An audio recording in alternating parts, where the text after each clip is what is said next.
তার কারণ বাংলাদেশে প্রায় 475টার মতন উপজেলা আছে, অর্থাৎ বিভিন্ন অর্গানাইজ করা খুব কঠিন।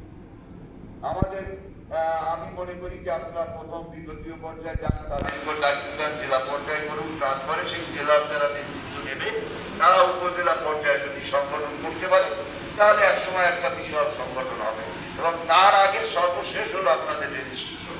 এই রেজিস্ট্রেশন আপনারা করার জন্য প্রথম পদক্ষেপ নেন এবং সেই রেজিস্ট্রেশন যদি হয় এরপরে আপনারা বাংলাদেশ ব্যাপী এই রেজিস্ট্রেশনের অধীনে প্রত্যেকটা জায়গায় সংগঠন করলে সেই সংগঠনের একটা কার্যকরিতে থাকবে।